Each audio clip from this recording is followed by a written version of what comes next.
I remember the girl that sat down next to me on the bus.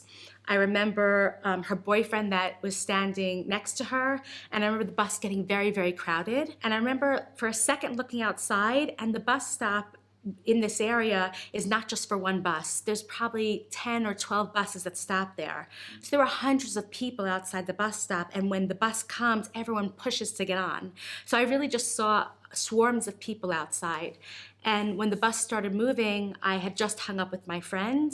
I went to put my phone away, and as I put my phone into my bag and I was looking down, I felt a huge shockwave. And my body was being pushed backwards against the seat, and I remember trying to lift my hands up, and my hands were being pushed down.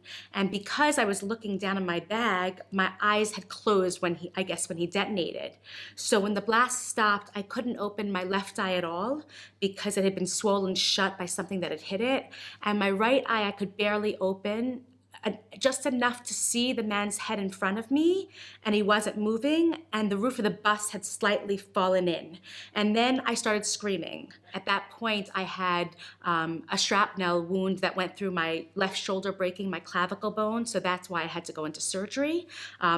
Both my eardrums had been blown from the impact of the blast. My hair was burned, my face was bruised and burned, my legs were cut up, and I have 2 pieces of shrapnel in my mouth that are inoperable.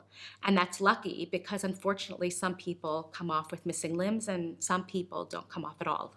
But instead of focusing on that, my attitude was to take advantage of every opportunity in front of me and to know that I'm here and that I can be a voice for others that aren't able to speak about what happened to them. So for example, when I was released from the hospital, the first thing I did, because I had worked with victims previously in volunteering, I didn't return to the States with my family right away. I stayed an extra 5 days, and every day I went home, but the doctor said I could only be out for about an hour.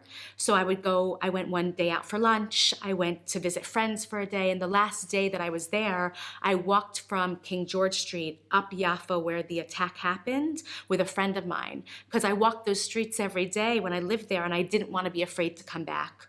My goal was that if I didn't return to Israel, the terrorist wins. So that sort of started the precedence of what I felt in terms of not why me, but what can I do with what happened? And I spent time speaking in Washington, D.C., to political and community leaders, trying to have them understand what terrorism does and the effects of it and what we could be doing more to prevent it.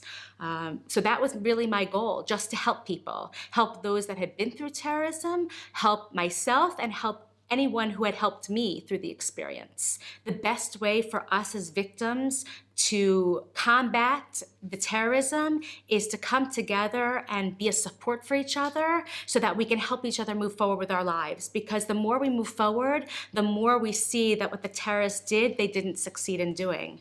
Because if we don't move forward, then that's what the terrorists want from us.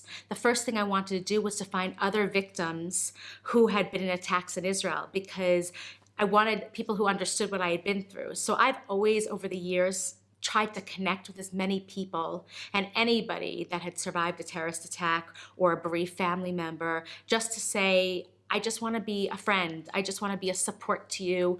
And, you know, it's amazing sometimes that we always, at least for me, I want to give the support, but I've gained so much more in the support from every victim I've met around the world. So I want to be a resource to everybody and anybody, to know that they're not alone, that there's somebody that understands what they've been through, and that it's going to get better, and it's with the help of support of people that have been through the same thing that's what's going to help you to become stronger. I rather focus my energies on helping those that have been directly impacted by terrorism, so that way they can be empowered to live their lives and combat what they experience. And I think that's the best way to let the terrorists know that they haven't won. So I think that's probably my thinking, and how to send a message to them as opposed to sitting in front of them to discuss, because I'm not sure that it would really get anywhere. We're all survivors. Everybody who has survived a terrorist attack is a survivor, but in order to become that survivor, you were a victim of terrorism first. For me, it's a second chance at life, but it's more than that. I have to make sure that because I had that second chance, that I'm doing everything that I should be doing to make a difference.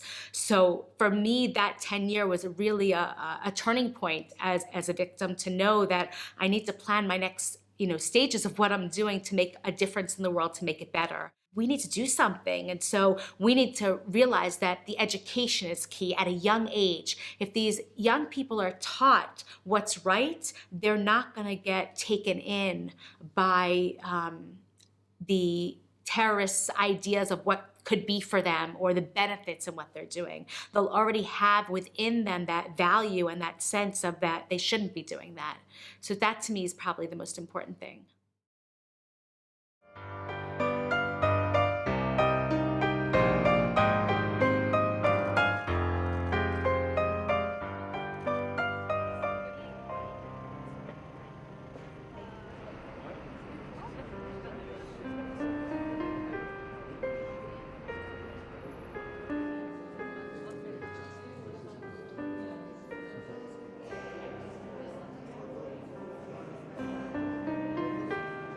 Be empowered to be here with each other and to be able to do something together.